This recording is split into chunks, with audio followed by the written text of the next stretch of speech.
We heard about a lot of issues related to San Diego in the opening hour. And we're going to transition, but it's not a full stop transition. We're going to transition now to energy, but we're going to start with energy issues that are relevant to San Diego. And, as we try to transform to a new energy future, California has definitely emerged as a leader in this field. And there's been quite a robust debate in California and around the country and around the world about the best path forward in terms of how to effectively first put a price on carbon and then have effective carbon policy. And there are many different ideas. One is a carbon tax. A carbon tax and dividend is an example where you would put a tax on carbon and then the revenue from the tax would essentially be distributed to the people who in that locale. There are other ideas which are more market-based that California has codified in law. Originally started out in 2006, and then 2017 there are other laws that actually put a cap and trade system into place. So we now have a carbon market in California, and part of that market is carbon offsets, which are kind of hard to understand and explain, but I think Sara has done a really amazing thing with her capstone in that she's approached an issue that is part of her work, and she's sort of looked at it from what is the other side of this particular piece of policy that I know something about, I may have heard is not a great idea or might be a great idea, but I'm going to objectively take a look at something and figure out what the answer is. Even though I work on a carbon tax issue, I'm going to look deep into the cap and trade system. So I really commend Sara for really going deep into the weeds and looking under the hood on this cap and trade carbon offset issue. So with that, I will give it to Sara.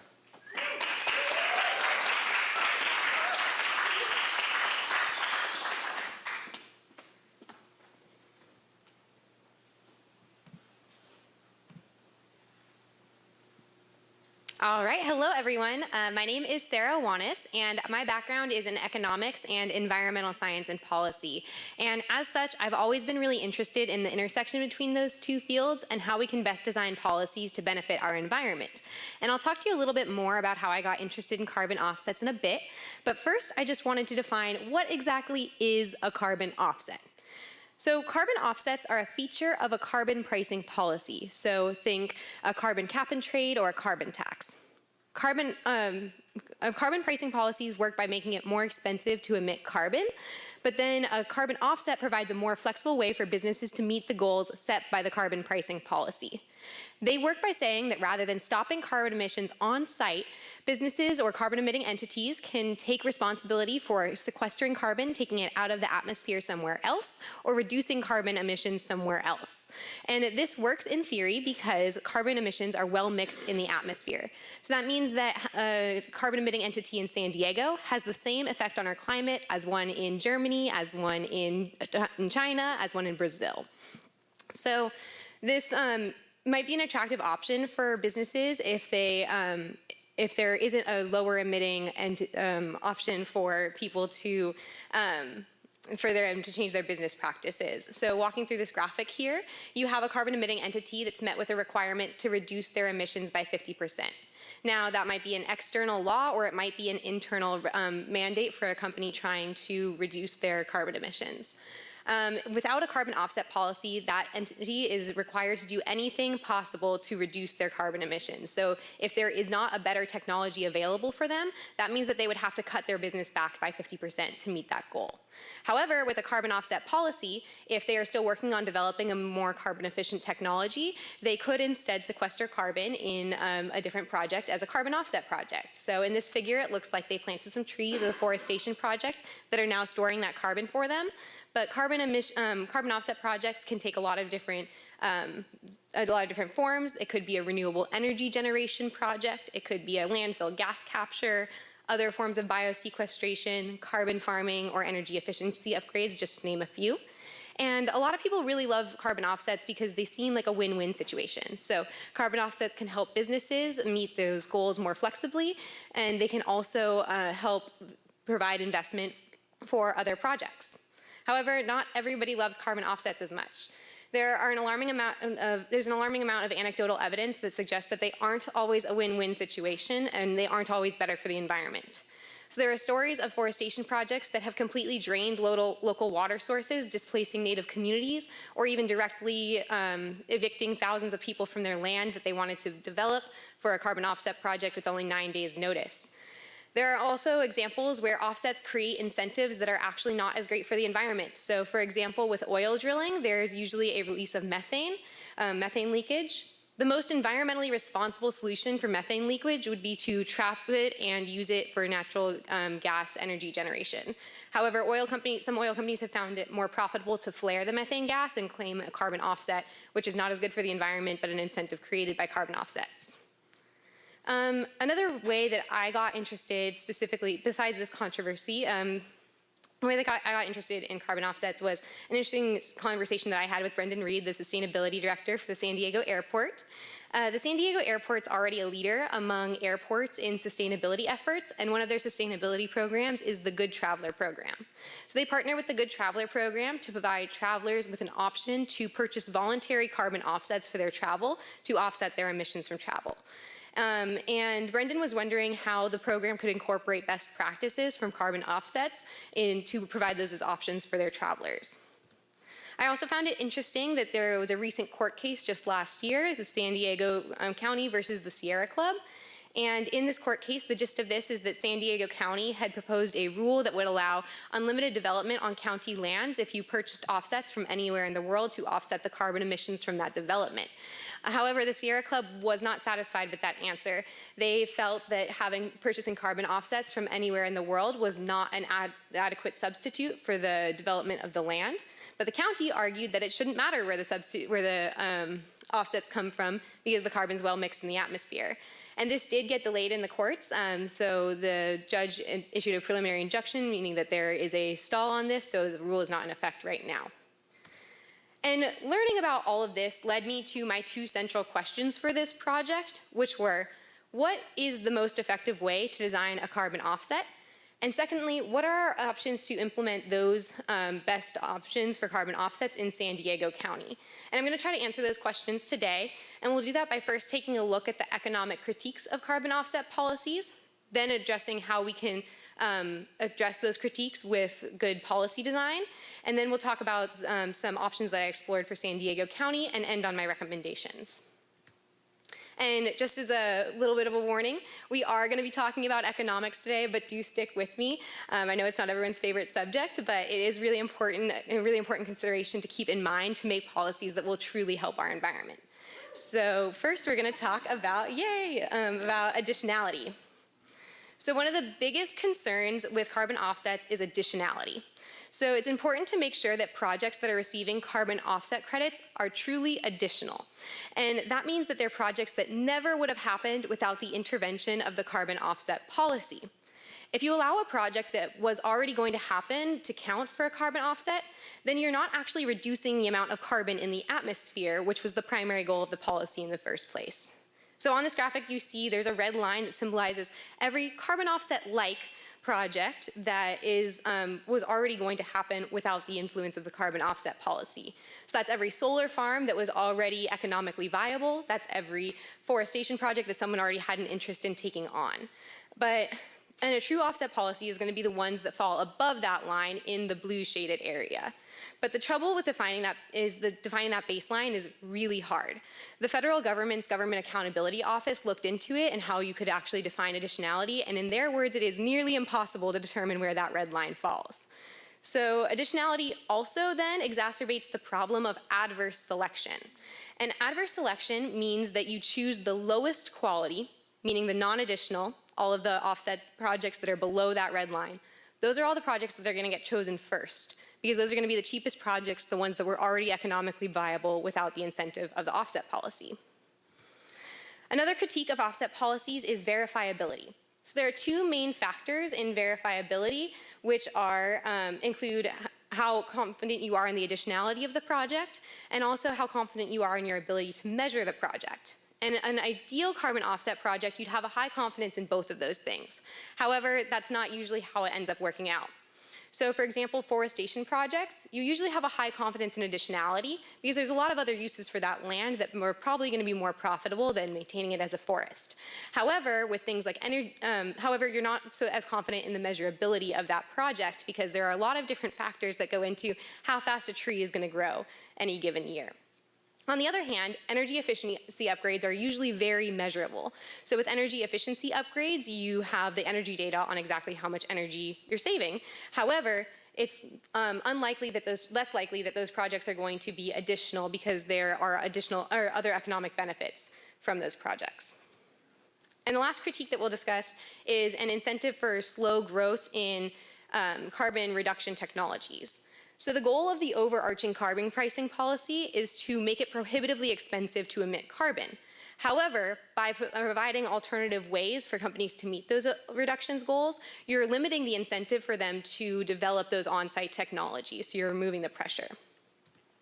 And now that we understand some of the common critiques of offset policies, let's talk about ways that offset policies can be designed to address those critiques.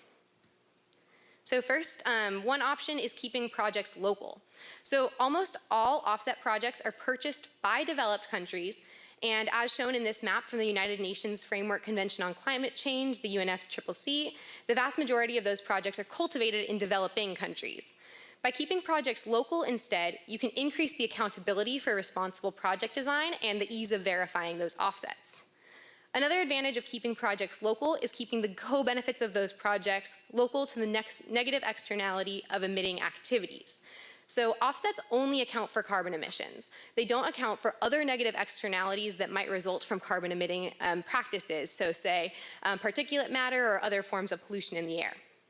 While the co-benefits of offset projects aren't going to be a direct one-to-one match for those negative externalities, they will ensure that the communities that are receiving those negative externalities are also receiving some benefit from these offset policies. And research has actually shown that offset purchasers and communities have a really great understanding of the co-benefits of offset projects. So when given a choice, both community members and people who are purchasing offsets would always choose a local offset if given the choice. Another policy option is to incorporate a trade ratio. So a trade ratio discounts carbon offset projects to account for uncertainties in measurability and additionality. A slight trade ratio was included in the Kyoto Protocol of a 1.05 to 1 ratio, and then a stronger one was recommended in the Waxman-Markey bill, which was a proposed piece of legislation in Congress in 2009, but wasn't ever passed. So for example, under the Kyoto Protocol, if I wanted to offset 100 tons of carbon emissions, I would have to purchase offsets for 105 tons of carbon sequestration. And this has all been leading to how we can best implement carbon offsets in San Diego. So as you can imagine, there are a large variety of carbon offset project types. But for this project, I decided to focus specifically on wetlands for a couple of different reasons. Firstly, wetlands are one of the most carbon-dense ecosystems in the world, but we lose them at the fastest rate of some of all ecosystems. We've already lost over 91% of wetlands, and we lose them at a rate of 3% a year, which is some of the fastest. So they seem to be a prime opportunity for a truly additional offset since we're losing them so fast. Additionally, they provide many local co-benefits like wildlife habitat, storm surge protection, water purification, and green space. So to assess the options for wetland restoration in San Diego, I used NOAA data on wetland location compared with San Diego County data on zoning to identify the wetlands that were already zoned as open space and therefore were primed for restoration. So this map shows those ones in the muted blue and pink colors. So you'll see that those are a very small proportion of this map. I also identified the wetlands that were within a quarter mile of those ones that were already zoned in the prime way for restoration. So these were going to be the low-hanging fruits for wetlands to be restored, and they're also usually continuous with the wetlands that were already zoned for restoration. And those are shown in the brighter blue and pink colors on this map. Now, carbon offsets must also be permanent to count as a carbon offset. And the standard of permanence for biosequestration projects is 100 years. So what you're looking at in the cross-hatching up here is an overlay of 6 feet of sea level rise, which I used because a report for local sea level rise conditions and a business as usual situation in San Diego County estimated 6 feet. So since this wetland would be intruded by sea level rise, this wetland and any others that were intruded by sea level rise were taken out of my analysis. So this leads us to the lowest hanging fruit for offset projects that I identified. The options broke down into two wetland types. They were freshwater emergent wetlands and freshwater forested and shrub wetlands. So, and I found the top 5 acreages of each type of wetland to identify as the best potential sites to look into. So here you see the 5 largest freshwater emergent wetland options. And here you see the 5 largest forested shrub wetland options. So the rate at which wetlands sequester carbon is very specific to each wetland and is best measured over a really long time frame. However, unfortunately, those measurements don't exist for the specific wetlands that I identified. So I estimated their carbon sequestration rates using papers that measured similar wetlands that were in similar climates and similar vegetation, which are 2 of the biggest factors in how much carbon a wetland sequesters. And that got me these numbers. From this, I estimated that if you restore all of these wetlands, you could account for 744 tons of carbon sequestration each year in carbon offsets. Unfortunately, this is a really low number. So, for example, the UC system is currently looking to offset their carbon emissions, and they're looking to purchase 250 to 500,000 tons of carbon offsets for their activities. So I did submit these projects as options for them for their carbon offset projects, but unfortunately, given that this is a really low number and given a really high cost for restoring wetlands, it's likely not going to be a viable option. And all this has been leading to how we can, again, to bring us back to our central questions, what's the best way to design a carbon offset project, and how can we implement that in San Diego County? So from everything that I found, I came up with these recommendations. And firstly, I think that we should incorporate trade ratios in offset policies at all levels. This seems like a really easy way to account for the uncertainties that we have, and I think that it would be a really good way for the county to start to appease the Sierra Club in their policy. And it's also a trade ratio is not currently included in the state of California's offset requirements under the cap and trade bill. Also, while wetlands might not be the perfect option for local offset projects in San Diego, I do still think it's really important, given the co-benefits being kept near the negative externalities, that you keep offset projects local. So including a local requirement in San Diego County offset policies would be a really important step, as well as having the county work with voluntary offset registries to provide options for businesses like the airport that are looking to voluntarily invest in these projects. And really quickly, I just wanted to acknowledge all of the people who helped me make this happen, my wonderful capstone committee, and other people who supported me throughout this process. So thank you all so much. And then I'd like to open it up for questions.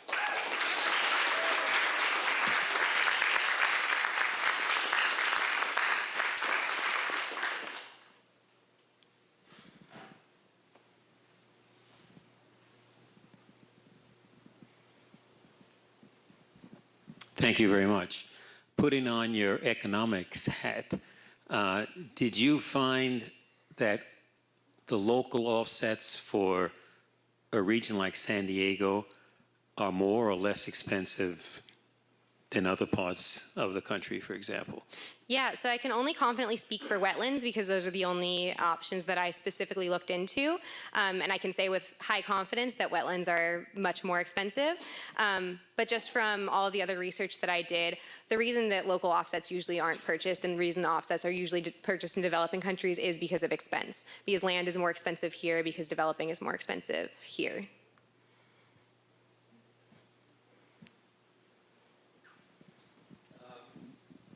One problem with the just an observation with the wetlands restoration, and I can tell you this from my capstone project 4 years ago, the Water Quality Assurance Board does not even require the mandatory health reports on the wetlands once they're technically restored and the permit is issued. So there's really no evaluation of whether the wetlands are still providing carbon sequestration the way they are planned and calculated to. So that's a problem.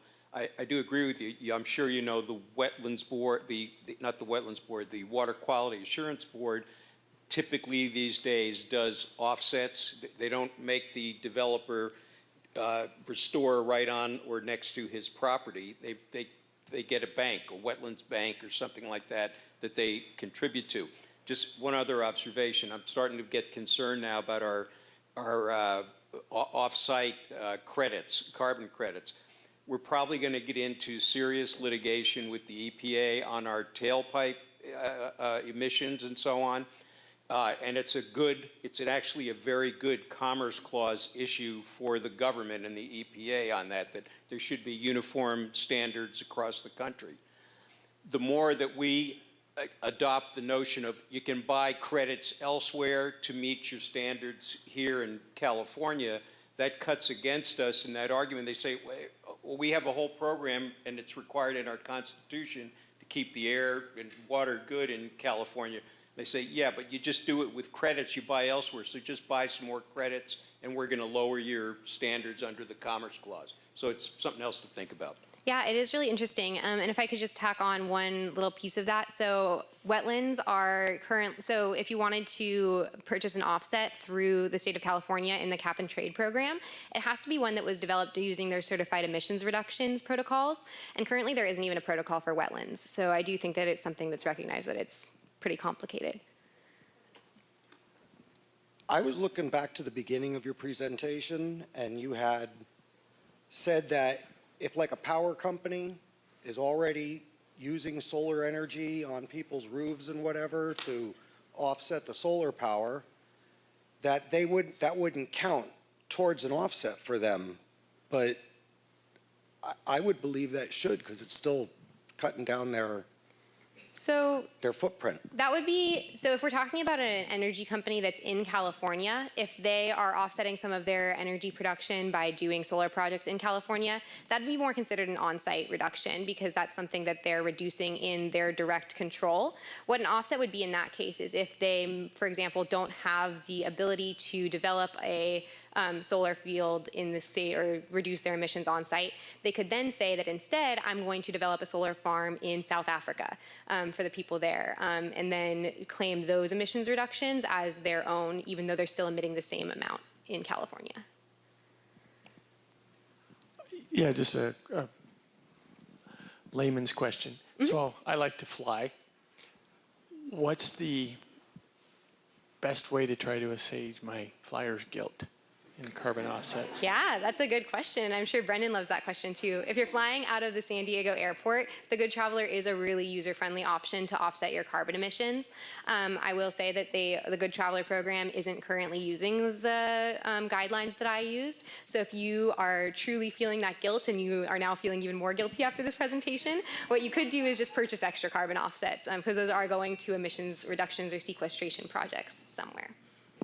Yeah.